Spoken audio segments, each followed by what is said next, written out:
परार्चितलिङ्गं निर्मलभासितशोभितलिङ्गम् जन्मज दुःखविनाशकलिङ्गं तत्प्रणमामि सदा शिवलिङ्गम् देवमुनिप्रवरार्चितलिङ्गं कामदहन करुणाकरलिङ्गम् रावणदर्पविनाशकलिङ्गं तत्प्रणमामि सदा शिवलिङ्गम्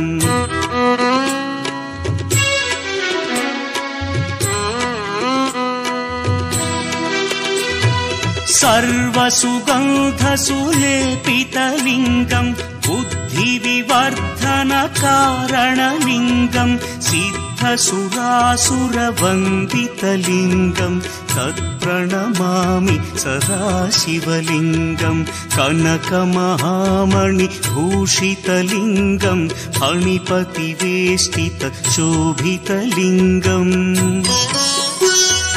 दक्षसुयज्ञविनाशनलिङ्गं तत्प्रणमामि सदा शिवलिङ्गम्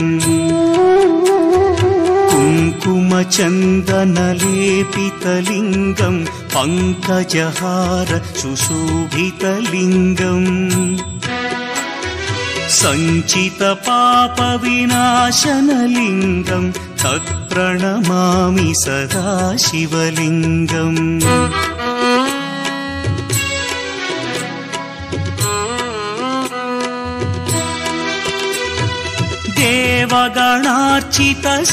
देवगणार्चितसेवितलिङ्गं भावैर्भक्तिभिरेव च लिङ्गं दिनकरकोटिप्रभाकरलिङ्गं तत्प्रणमामि सदा शिवलिङ्गम् अष्टदलोपरिवेष्टितलिङ्गं सर्वसमुद्भवकारणलिङ्गम् अष्टदरिद्र्यविनाशनलिङ्गं तत्प्रणमामि सदा शिवलिङ्गम्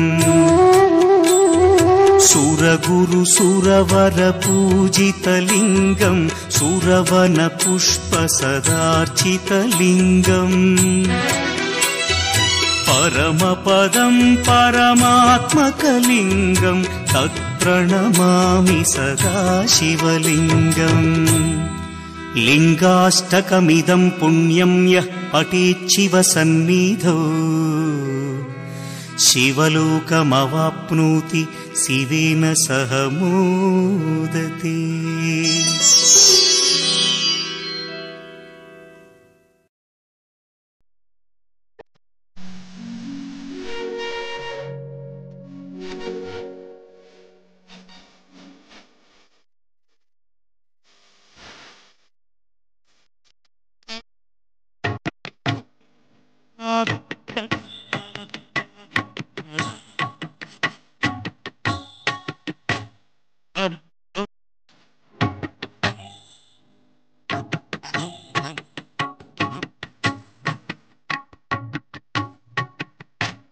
गळेरुण्डमालं तनौ सर्पजालं महाकालकालं गणेशादिपादम्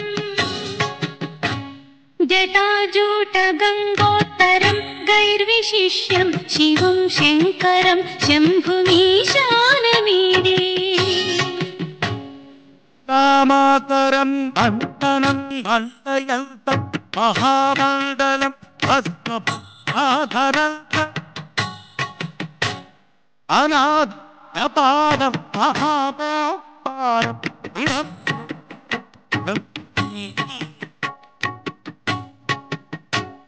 वटाढो निवासं महाटाटहासं महापापनाशं सदा सुप्रकाशम्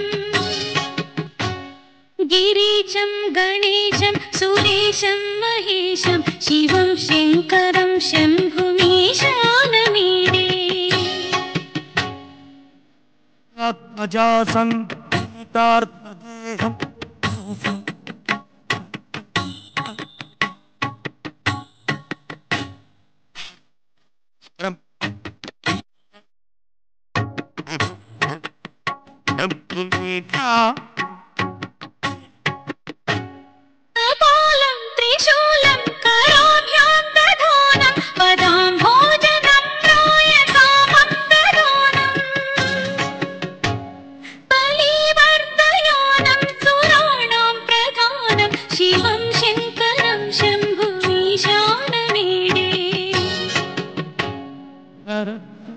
गात्रं दहानन्दपात्रं त्रिनेत्रं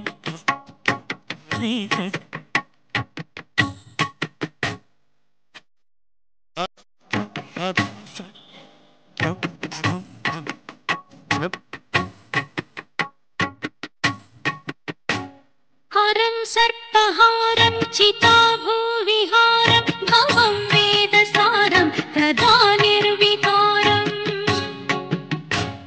वशाने वसन्तं मनोजं दहन्तं शिवं शङ्करं शम्भुमीशानमीडे वयं प्रभातं नरस्तभानु पठेद्भोत्ररत्नं निःप्राप्तरत्नम्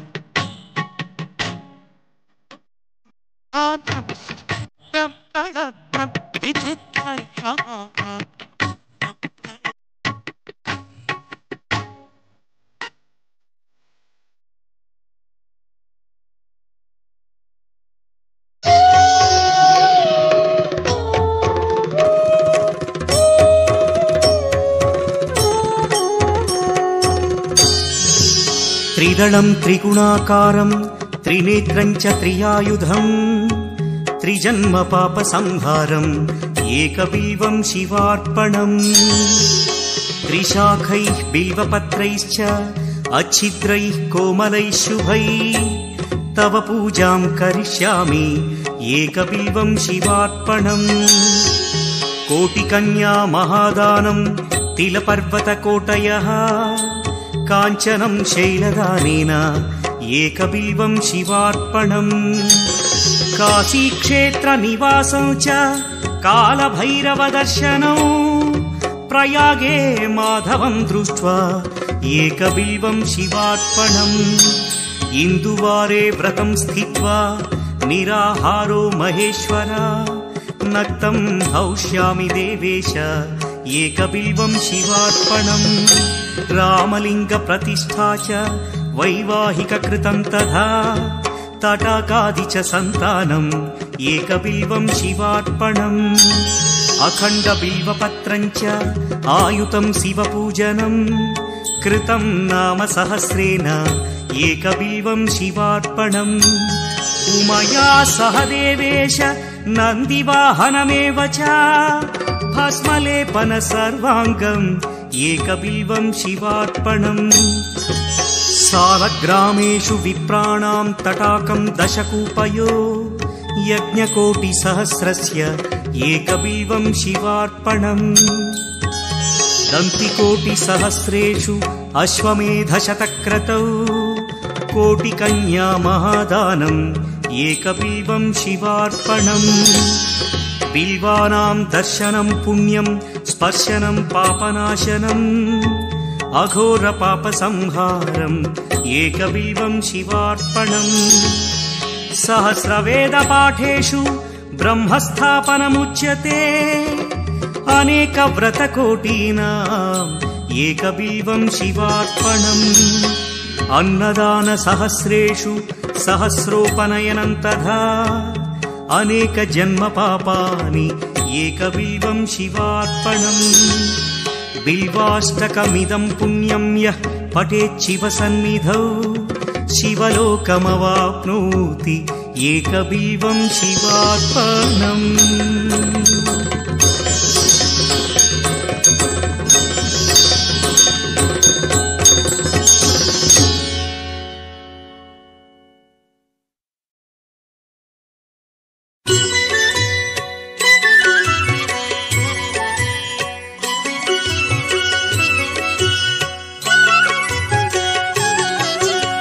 चन्द्रशेखर चन्द्रशेखर चन्द्रशेखर पाहि मां चन्द्रशेखर चन्द्रशेखर चन्द्रशेखर रक्ष मां चन्द्रशेखर चन्द्रशेखर चन्द्रशेखर पाहि मां चन्द्रशेखर चन्द्रशेखर चन्द्रशेखर रक्ष माम्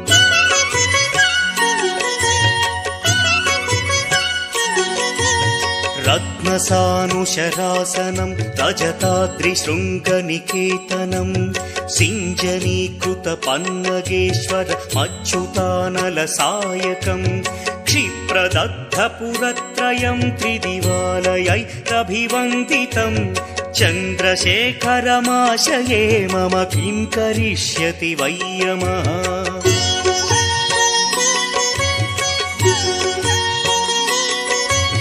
पञ्चपादपपुष्पगन्धपदाम्भुजद्वयशोभितं फाललोचनजातपावकदग्धमन्मथविग्रहं भस्मदिग्धकळेभरं भवनाशनं भवमव्ययं चन्द्रशेखर चन्द्रशेखर चन्द्रशेखर रक्ष माम्।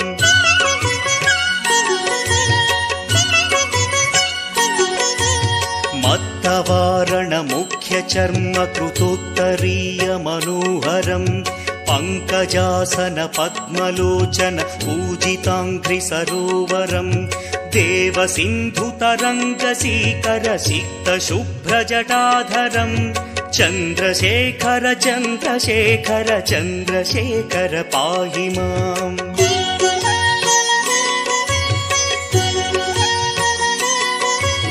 यक्षराजसखं भगाक्षहरं भुजङ्गविभूषणं शैलराजसुतापरिष्कृतचारुवामकळेवरं क्ष्वेलनीलगलं परश्वधधारिणं मृगधारिणं चन्द्रशेखर चन्द्रशेखर चन्द्रशेखर पाहि माम्।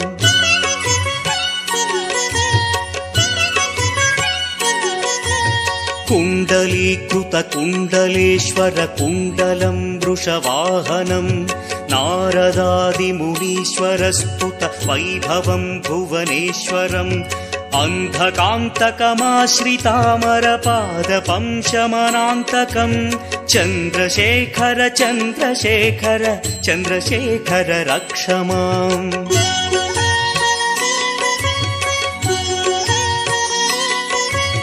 भेषजं भवरोगिणामखिलापदामपहारिणं दक्षयज्ञविनाशनं त्रिगुणात्मकं त्रिविलोचनं भक्तिमुक्तिफलप्रदं सकलाघसङ्घनिबर्हणं चन्द्रशेखर चन्द्रशेखर चन्द्रशेखर रक्ष माम्।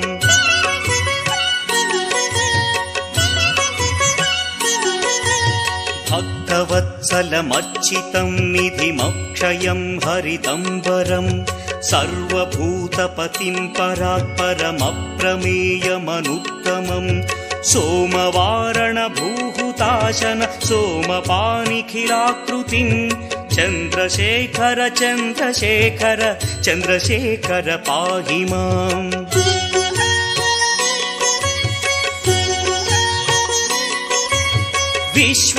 विश्वसृष्टिविधायिनं पुनरेव पालन तत्परं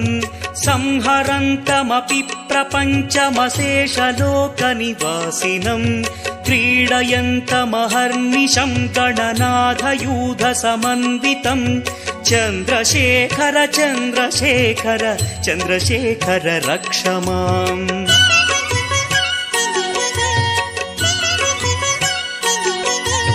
मृत्युभीतिमृकण्डुसूनुकृतस्तवं शिवसन्निधौ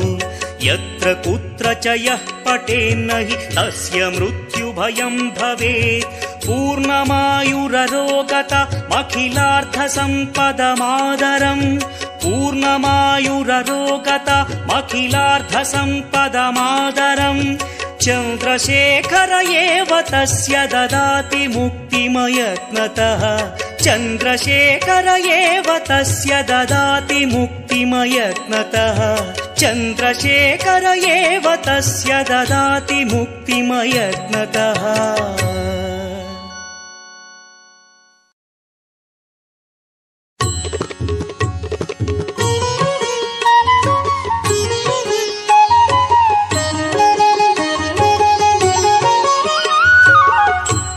चाम्पेय गौरार्धशरीरकायै कर्पूरगौरार्धशरीरकाय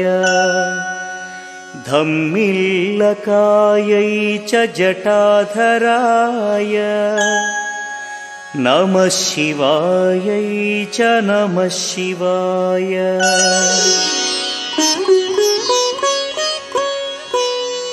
कस्तूरिका कुङ्कुमचर्चितायै चितारजः प्रज्ञविचर्चिताय कृतस्मरायै विकृतस्मराय नमः शिवायै च नमः शिवाय। झणक्वणकङ्कणनूपुरायै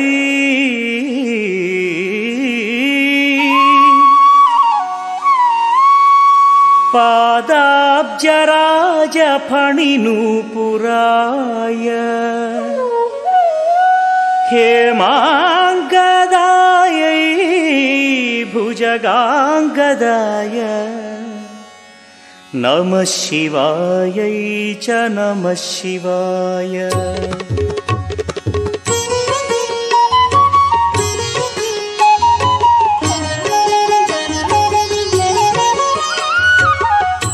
विशालनीलोत्पललोचनायै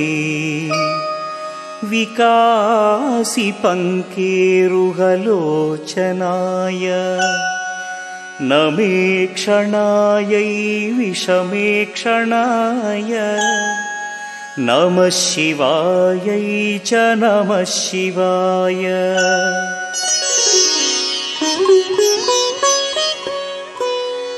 मन्दारमाला कलितालकायै कपालमालाङ्कितकन्धराय दिव्याम्बरायै च दिगम्बराय नमः शिवायै च नमः शिवाय। अम्बोधरश्यामलकुन्तलायै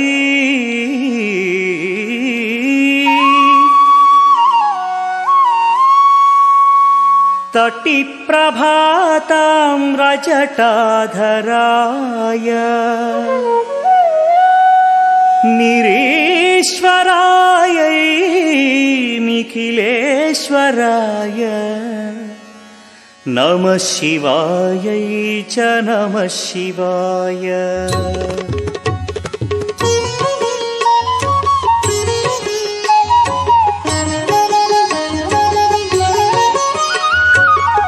प्रपञ्चसृष्ट्युन्मुखलास्यकायै समस्तसंहारकताण्डवाय जगज्जनन्यै जगदेकपित्रे नमः शिवायै च नमः शिवाय।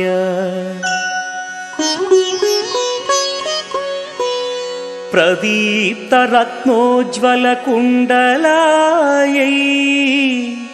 स्फुरन्महापन्नगभूषणाय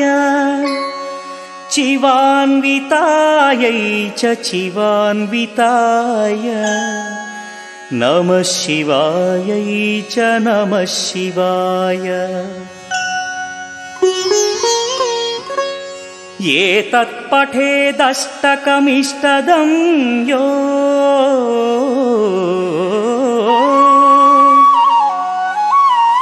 भक्त्या समान्यो भुवि दीर्घजीवी प्राप्नोति सौभाग्यमनन्तकालम् भूयाः सदा चास्य समस्तसिद्धिः भूयाः सदा चास्य समस्तसिद्धिः।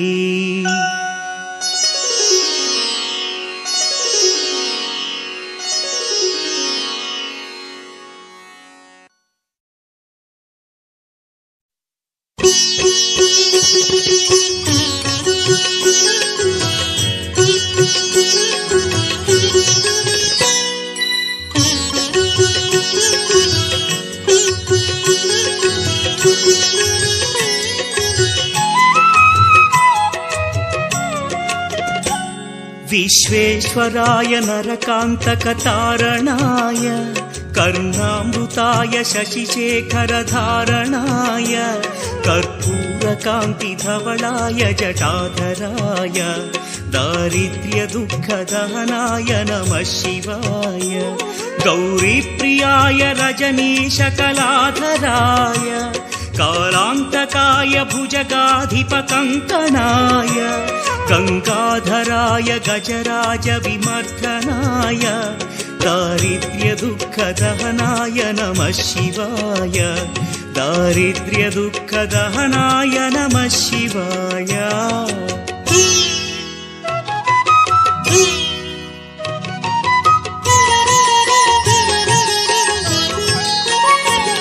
भक्तप्रियाय भवरोगभयापहाय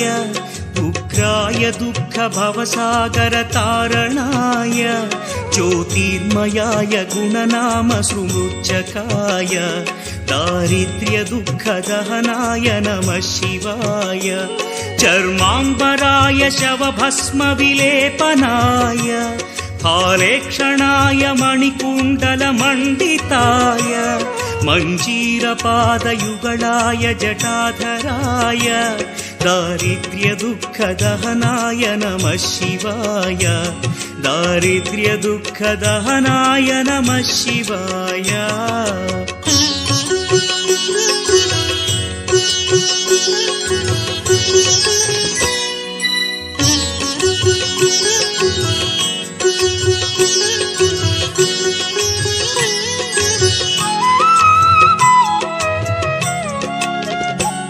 पञ्चाननाय फणिराज विभूषणाय हेमांशुकाय भुवनत्रयमण्डिताय आनन्दभूमिवरदाय तमोमयाय दारिद्र्यदुःखदहनाय नमः शिवाय भानुप्रियाय भवसागरतारणाय कालान्तकाय कमलासनपूजिताय नेत्रत्रयाय शुभलक्षणलक्षिताय दारिद्र्यदुःखदहनाय नमः शिवाय दारिद्र्यदुःखदहनाय नमः शिवाय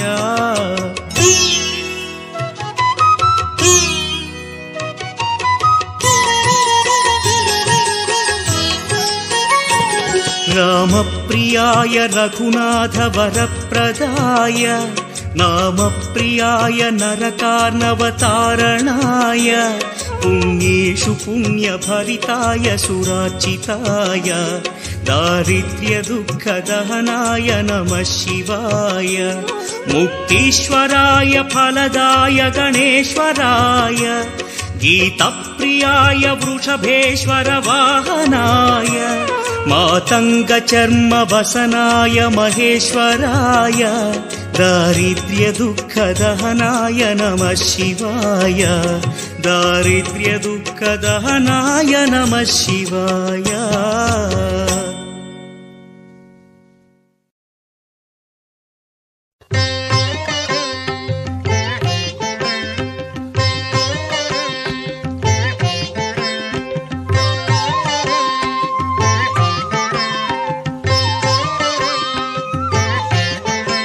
नमो भूतनाथं नमो देवदेवं नमः कालकालं नमो दिव्यतेजं नमः कामभस्मं नमः शान्तशीलं भजे पार्वतीवल्लभं नीलकण्ठं भजे पार्वतीवल्लभं नीलकण्ठम्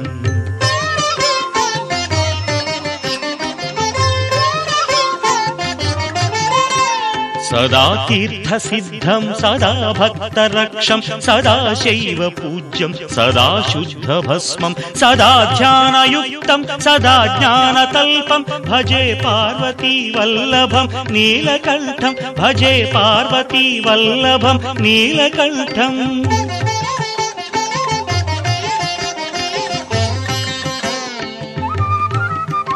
శ్మశానం భయానం మహాస్థానవాసం శరీరం గయానాం సదా చర్మవేష్టం పిశాచం నిశోచం పశూనాం ప్రతిష్టం భజే పార్వతీ వల్లభం నీలకంఠం భజే పార్వతీ వల్లభం నీలకంఠం.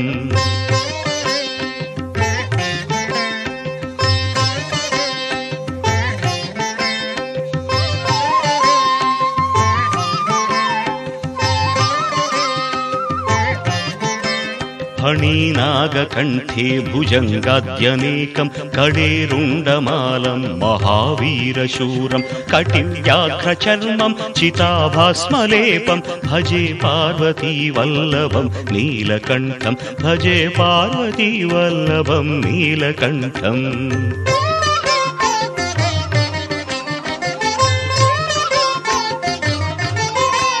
శిరశుద్ధ గంగా శివా వామభాగం బహుదీర్ఘకేశం సదా మాంత్రినేత్రం ఫణీనాగకర్ణం సదా ఫాలచంద్రం భజే పార్వతీ వల్లభం నీలకంఠం భజే పార్వతీ వల్లభం నీలకంఠం.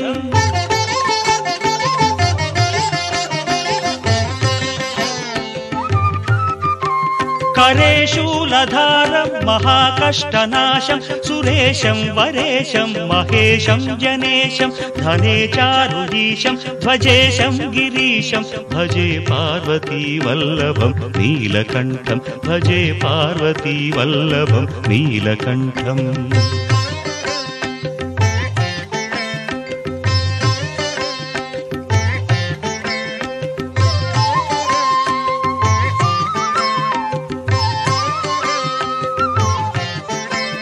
ఉదాసం సుదాసం సుకైలాసవాసం ధరానిర్ధరం సంస్థితం హ్యాదిదేవం అజాహేమ కల్పద్రుమం కల్పసేవ్యం భజే పార్వతీ వల్లభం నీలకంఠం భజే పార్వతీ వల్లభం నీలకంఠం.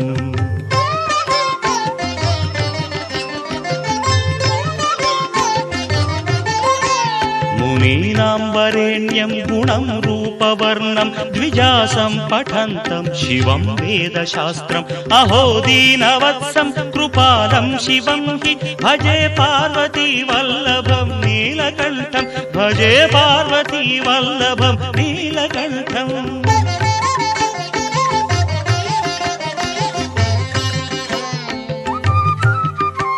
సదా భావనాథం సదా సేవ్యమానం సదా భక్తిదేవం సదా పూజ్యమానం మయా తీర్థవాసం సదా సేవ్యమేకం భజే పార్వతీ వల్లభం నీలకంఠం భజే పార్వతీ వల్లభం నీలకంఠం.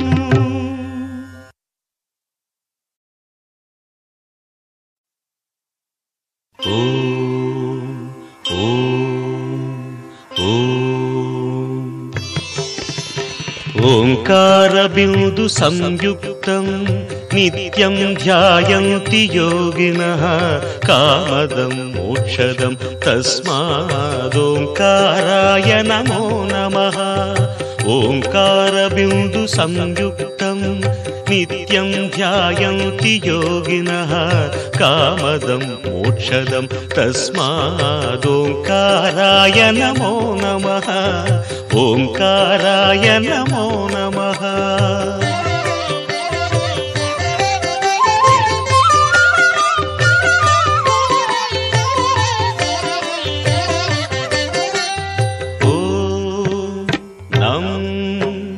నమంతి మునయః సర్వే నమంత్యప్సరసాంగణాః నరాణామాదిదేవానాం నకారాయ నమో నమః నకారాయ నమో నమః. ఓం మం మహత్తత్వం మహాదేవ ప్రియం జ్ఞానప్రదం పరం మహాపాపహరం తస్మాత్ మకారాయ నమో నమః మకారాయ నమో నమః. ఓం శిం శివం శాంతం శివాకారం శివానుగ్రహకారణం మహాపాపహరం तस्मात् शिकाराय नमो नमः शिकाराय नमो नमः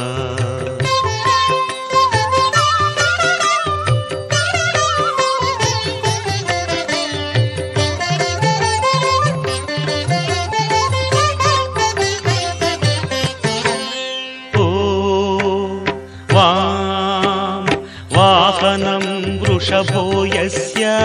वासुकी कण्ठभूषणं वामशक्तिधरं देवं वकाराय नमो नमः वकाराय नमो नमः ॐ यं यकारे संस्थितो देवो यकारं परमं शुभं यं नित्यं परमानन्दं यकाराय नमो नमः यकाराय नमो नमः ॐ यः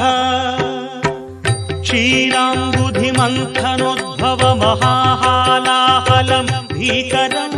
दृष्ट्वा तत्र पलायिता सुरगणा नारायणादिन्तरा नारायणादिन्तरा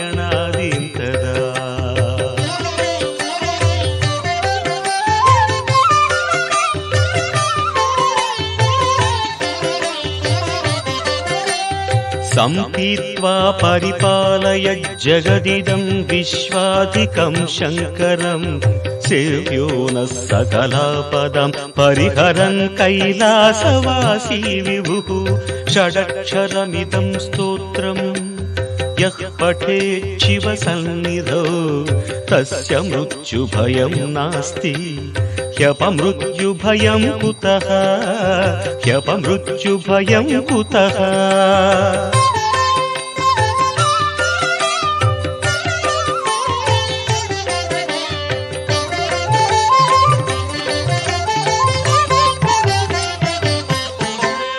यत्कृत्यं तन्न कृतं यदकृत्यं कृत्यवत्तदाचरितम् उभयो प्रायश्चित्तं शिव तव नामाक्षरद्वयोच्चरितं तव नामाक्षरद्वयोच्चरितं शिव शिवेति शिवेति शिवेति वा भव भवेति भवेति भवेति वा हर हरेति हरेति हरेति वा भज नमः शिवमेव निरन्तरं भज नमः शिवमेव निरन्तरम्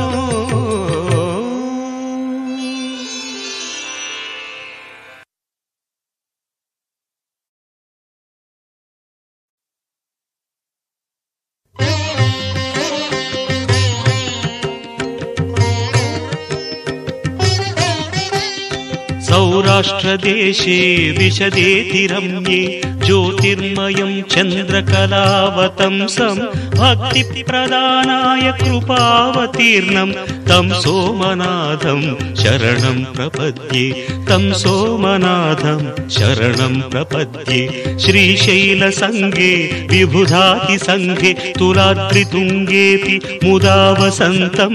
तमर्जुनं मल्लिकापूर्वमेकं नमामि संसार समुद्रसेतुं नमामि संसार समुद्रसेतुम्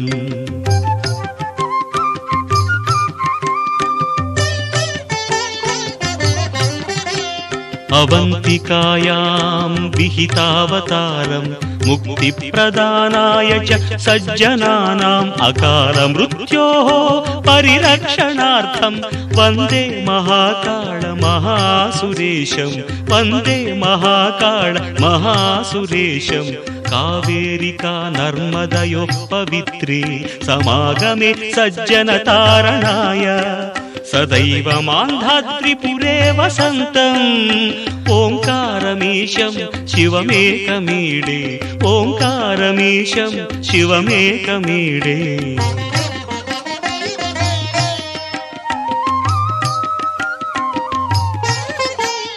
पूर्वोत्तरे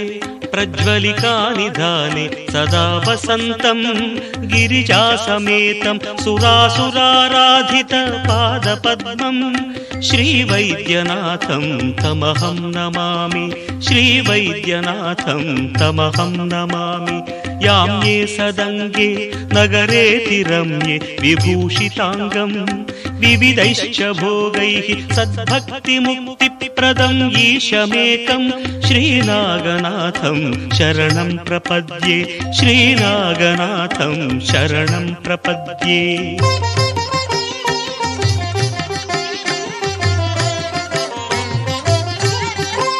महाद्रिपार्श्वे च तटे रमन्तं सम्पूज्यमानं सततं मुनीन्द्रैः सुरासुरैर्यक्ष महोरगाद्यैः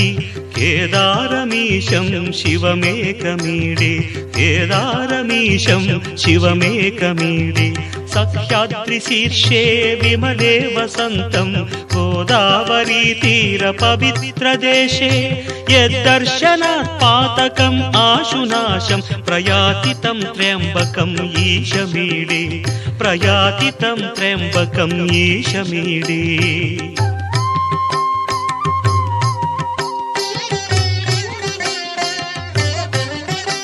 सुताम्रपर्णी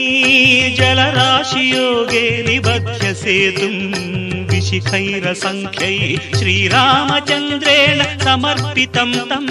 रामेश्वराख्यं नियतं नमामि रामेश्वराख्यं नियतं नमामि यं दाकिनी शाकिनिका समाजैः निषेव्यमानं पिशिताशनैश्च सदैव भीमादि पदप्रसिद्धं तं शङ्करं भक्तहितं नमामि तं शङ्करं भक्तहितं नमामि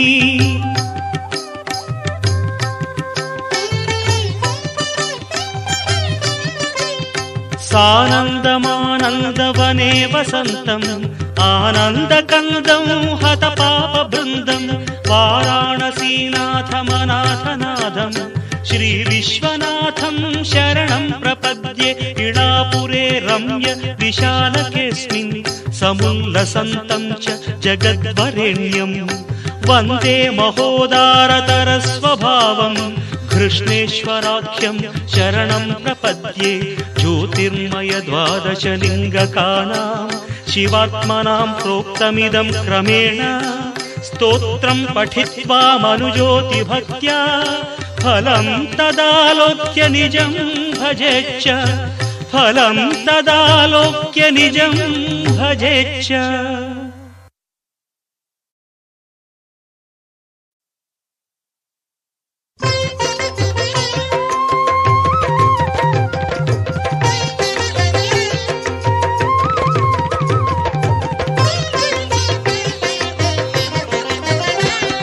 जटाकटाह सम्भ्रमभ्रमन्निलिम्पनिर्झरि विलोलवीचि वल्लरी विराजमानमूर्धनि धगद्धगद्धगज्ज्वलल्ललाटपट्टपावके किशोरचन्द्रशेखरे रतिः प्रतिक्षणं मम हराधरेन्द्रनन्दिनी विलासबन्धुबन्धुरस्फुरदृगन्तसन्तति प्रमोदमानमानसे कृपाकटाक्षधोरणि निरुद्धदुन्दरापदि कृचिद्दिगम्बरे मनोविनोदमेतु वस्तुनि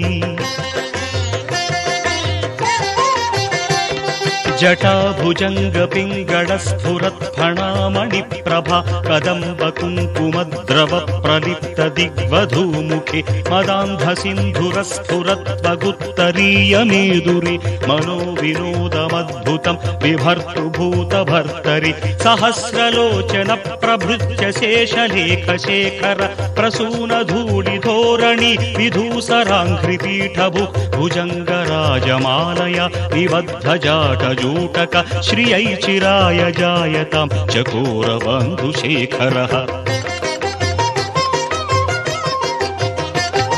ललाटचत्वरज्वलद्धनञ्जयस्फुलिङ्गभा निपीतपञ्चसायकं नमन्निलिम्पनायकं सुधामयूखलेखया विराजमानशेखरं महाकपालिसम्पदे शिरोजटालमस्तु नः कराळफालपट्टिका धगद्धगद्धगज्ज्वलद्धनञ्जयाहुतिकृत प्रचण्ड पञ्चसायके धराधरेन्द्रनन्दिनी कुचाग्रचित्रपत्रक प्रकल्पनैकशिल्पिनि त्रिलोचने मतिर्मम